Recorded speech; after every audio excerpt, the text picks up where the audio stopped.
हाँ बेटा, आपने पिछले अध्याय में लोकसभा गठन देखा। आज हम बात करेंगे संसद के दूसरे सदन राज्यसभा की।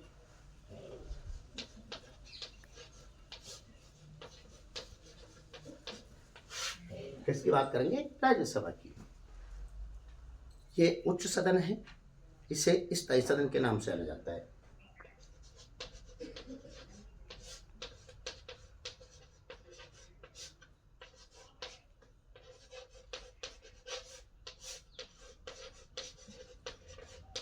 राज्यसभा को द्वितीय सदन, उच्च सदन, स्थायी सदन के नाम से जाना जाता है। इसका गठन 3 अप्रैल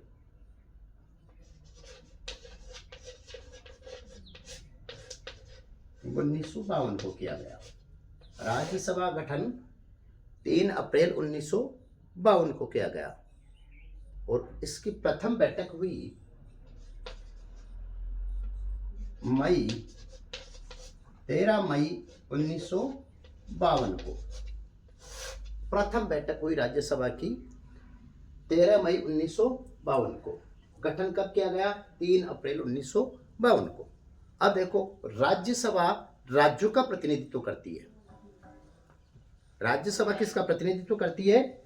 राज्यों का प्रतिनिधित्व करती है। ध्यान रखना इस बात को।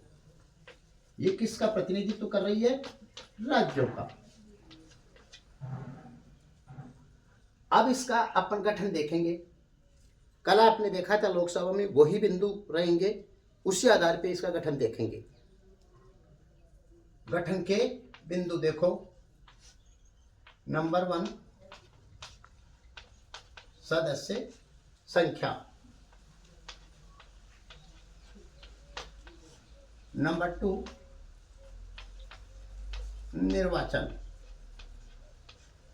नंबर 3 योग्यताएं,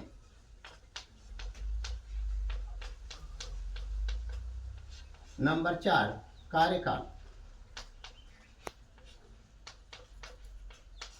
नंबर 5 शपथ, नंबर 6 वेतन और भत्ते, नंबर 7 बैठके व गणपूर्ति, और नंबर 8 है पदाधिकारी। इन बिंदुओं के आधार पर राज्यसभा का हम गठन देखेंगे। देखो, नंबर 1 है सदस्य संख्या। राज्यसभा में अधिकतम सदस्यों की संख्या 250 होगी। कितनी होगी? 250। अधिकतम सदस्यों की संख्या 250 होगी, लेकिन वर्तमान में 245 है। वर्तमान में कितनी भैया? 245। इनमें से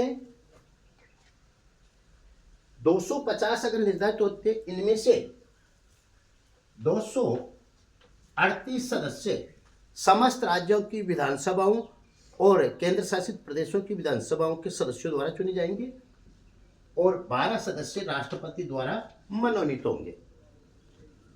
वर्तमान व्यवस्था के अनुसार 245 सदस्यों के अनुसार 233 सदस्य समस्त राज्यों की विधानसभाओं और केंद्र शासित प्रदेशों की विधानसभाओं द्वारा निर्वाचित होंगे और 12 सदस्य राष्ट्रपति द्वारा मनोनीत होंगे। राष्ट्रपति जो 12 सदस्य मनोनीत करता है, राष्ट्रपति राज्यसभा में जो 12 सदस्य मनोनीत करता है, वो कौन से होते हैं? वे सदस्य होते हैं जो कला, समाज सेवा, साहित्य और विज्ञान के क्षेत्र में विशेष ज्ञान रखते हैं, अपना देश को उत्कृष्ट योगदान देते हैं। ऐसे सदस्यों को राष्ट्रपति, 12 सदस्यों को राष्ट्रपति राज्यसभा में मनोनीत करता है। निर्वाचन देखो, राज्यसभा के सदस्यों का निर्वाचन अप्रत्यक्ष रूप से एक आनुपातिक प्रतिनिधित्व की एकल संक्रमणीय मत प्रणाली द्वारा होता है। राज्यसभा के सदस्यों का निर्वाचन आनुपातिक प्रतिनिधित्व की एकल संक्रमणीय मत प्रणाली द्वारा समस्त राज्यों की विधानसभाओं और केंद्र शासित प्रदेशों की विधानसभाओं के सदस्यों द्वारा किया जाता है। आनुपातिक प्रतिनिधित्व की प्रणाली क्यों अपनाई? राज्यों को उनकी जनसंख्या के अनुपात में प्रतिनिधित्व देने के लिए। ध्यान रखना, आनुपातिक प्रणाली जो अपनाई गई है, क्यों अपनाई गई है? राज्यों को उनकी जनसंख्या के अनुपात में प्रतिनिधित्व देने के उद्देश्य से। ठीक है, अब देखो योग्यताएं वही होगी जो लोकसभा के लिए। इसमें एक अंतर आएगा आयु का। भारत का नागरिक होना चाहिए, उसकी आयु कम से कम 30 वर्ष होनी चाहिए। कितने वर्ष? 30 वर्ष। आपने लोकसभा के सदस्य बनने के लिए योग्यता में आयु देखी 25 वर्ष, लेकिन राज्यसभा का सदस्य बनने के लिए आयु चाहिए 30 वर्ष। भारत का नागरिक हो, उसकी आयु कम से कम 30 वर्ष हो, किसी भी लाभ के पद पर कार्य न करता हो सरकार के, और पागल दिवालिया घोषित ना हो। कार्यकाल, ये देखने का बिंदु है भैया।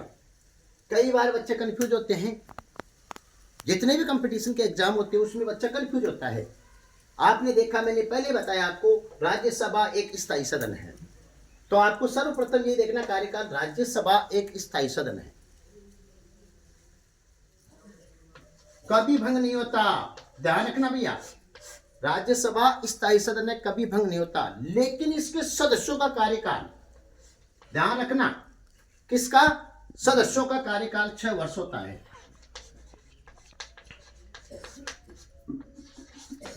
सदस्यों का कार्यकाल कितने वर्ष का होता है? 6 वर्ष का। इसके 1/3 सदस्य प्रति 2 वर्ष बाद सेवानिवृत्त हो जाते हैं, और उतने ही सदस्य नए निर्वाचित कर लिए जाते हैं।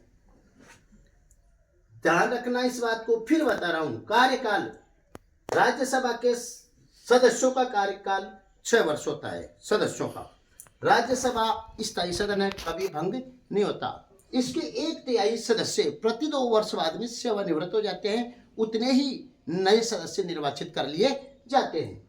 ओके। शपथ, राज्यसभा के सदस्यों को राष्ट्रपति या उसके द्वारा नियुक्त व्यक्ति द्वारा शपथ दिलाई जाती है। वेतन और भत्ते, कल बताया था मैंने आपको, 2023 के अनुसार इनका वेतन 1,25,000 या 1,24,000 के लगभग इनका वेतन है। 2,525 रुपये प्रतिदिन दैनिक भत्ता मिलता है। 70,000 रुपये इनको निर्वाचन भत्ता मिलता है मासिक। 60,000 रुपये कार्यालय भत्ता मिलता है।